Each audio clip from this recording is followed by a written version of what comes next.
আসসালামু আলাইকুম, সবাই কেমন আছেন? এক ভাই কমেন্ট করেছেন যে এই অ্যাপসটা কি রিয়েল নাকি ফেক। আজকের পুরো ভিডিওতে আমি আপনাদেরকে রিভিউ করব যে এই অ্যাপসটা কি পেমেন্ট দিবে, এমনকি পেমেন্ট দিবে না। আমি আমার নিজের এক্সপিরিয়েন্সটাও আপনাদের সাথে শেয়ার করব। দেখতে পারতেছেন যে এই অ্যাপসটার ইন্টারফেসটা এরকম, কিন্তু এই অ্যাপসটা এখন প্রায় সবাই ব্যবহার করতেছে, কিন্তু সেখান থেকে কি পেমেন্ট পাইতেছে কিংবা পাচ্ছে না, আমি আজকে আপনাদেরকে একটা হনেস্ট রিভিউ করে দেখাবো। আমরা যখন একটি অ্যাপসকে রিভিউ করি তখন আমরা ওই অ্যাপসের 5টা ইন্টারফেসকে ফলো করি। নাম্বার 1, আমরা ওই অ্যাপসটা কিভাবে কাজ করে সেটা চেক করি। ওই অ্যাপসটার পেমেন্ট মেথডটা কিভাবে কাজ করে সেটা আমরা চেক করি। নাম্বার 3তে আমরা চেক করি ওই অ্যাপসটা কত টাকা পেমেন্ট হওয়ার পর উইথড্র প্রসেসিংয়ে যাবে। নাম্বার 4-এ আমরা যে জিনিসটা চেক করি যে ওই অ্যাপসটা কি পেমেন্ট দিবে, এমনকি পেমেন্ট দিবে না। নাম্বার 5-এ আমরা আমাদের এক্সপিরিয়েন্সটা শেয়ার করি, যেটা আপনাদের জন্য অনেকটা হেল্পফুল হয়। আজকের ভিডিওতে আমি এমন একটা এক্সপিরিয়েন্স শেয়ার করতে যাচ্ছি। এই অ্যাপসটা ওরা বলতেছে যে দেখেন ক্যাপচার, আমি জাস্ট ক্যাপচারে যদি ক্লিক করি আপনারা জাস্ট দেখতে পারবেন সাথে সাথে একটি অ্যাড। এখানে কি শুধু টাইম ওয়েস্ট হচ্ছে নাকি আমরা প্রপারলি কিছু একটা সম্ভব? দেখেন এখানে যদি আমি একটা ক্যাপচার দেই, এই ক্যাপচারটা দেখেন, আমি এই ক্যাপচারটা ফ্লাপ করে দিলাম। দেখেন ক্যাপচারটা ফ্লাপ করে দেওয়ার পরে জাস্ট এখানে কি বলতেছে কালেক্ট, এটা কিন্তু একটা কয়েন। জাস্ট আমি যদি কালেক্টে ক্লিক করে দেই আমাদের মাঝে একটি অ্যাড অটোমেটিকলি শো হয়ে যাবে। দেখছেন একটা অ্যাড কিন্তু শো হয়ে গেছে।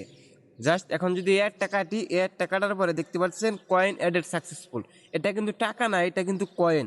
তারপরে জাস্ট যদি একটু ওয়ালেটে যাই, দেখতে পাচ্ছেন ওয়ালেটে আসার ঠিক আগ মুহূর্তেও আরও একটি অ্যাড। এখানে আমার এক্সপিরিয়েন্স থেকে যতটা মনে হচ্ছে যে আমাদের মনে হয় টাইমটা জাস্ট লস্ট হচ্ছে। এখন আমি যদি আপনাদের একটা জিনিস দেখাই, যে এখানে দেখতে পাচ্ছেন 795 কয়েন। জাস্ট এই 795 কয়েনটা দেখেন কিভাবে কয়েনটা নিয়েছি। আমি যেহেতু এই অ্যাপসটা রিভিউ করব, তাহলে তো আমাকে রিভিউ করার আগে এই অ্যাপসে একটু কাজ করতে হবে। সেজন্য আমি একটু কাজ করলাম।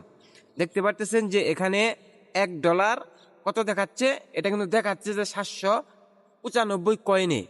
এটা যে আমার হাতে এসেছে তা কিন্তু না, এটা কিন্তু এখানে দেখাচ্ছে। দেখতে পারতেছেন যে এখানে পেমেন্ট মেথডে কতগুলো অপশন দেখাচ্ছে, পেপাল, ইউআরপি, বিন্যান্স।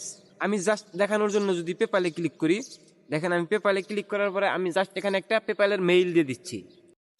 আমি এখানে পেপালে মেইলটা দিয়ে দেওয়ার পরে এখানে দেখেন কত দেখাচ্ছে, 150, 250, 500।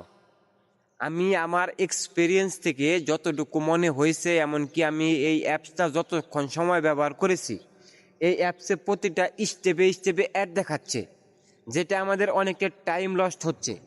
এমনকি এই অ্যাপসের ভিতরে আপনার পেমেন্টে প্রায় এত পরিমাণ বেশি অ্যামাউন্ট দিয়ে রেখেছে, যেটা পেমেন্ট আমার মনে হয় না পসিবল। আপনার মিনিমাম 10 থেকে 12 ঘন্টা কাজ করতে হবে। 10 থেকে 12 ঘন্টা কাজ করার পরে আমার মনে হয় না এই ডলারটা ওরা পেমেন্ট দিবে। এটা আমি আমার নিজের এক্সপিরিয়েন্স থেকে বলতেছি। তার কারণটা হচ্ছে যে এখানে দেখতে পাচ্ছেন সর্বনিম্ন পেমেন্ট দেখাচ্ছে $150, যেখানে একটা মানুষের বেসিক, এমনকি একটা মানুষ কাজের জন্য এতটা পরিমাণ স্ট্রাগল করতেছে, সেখান থেকে সেই মানুষটা $150 আর্ন করতে পারতেছে না। কিন্তু এই অ্যাপসটা বলতেছে যে অল্প কিছু সময়ের বিনিময়ে ওরা $150, $250, $500 হলে উইথড্র দিয়ে দিবে। সো আপনারা হয়তো তখন বুঝতে পারছেন। আর হ্যাঁ, পরবর্তীতে আমি কোন অ্যাপস নিয়ে রিভিউ করবো সেটা কিন্তু বন্ধুরা তোমরা কমেন্টে জানাতে ভুলবে না। আসসালামু আলাইকুম।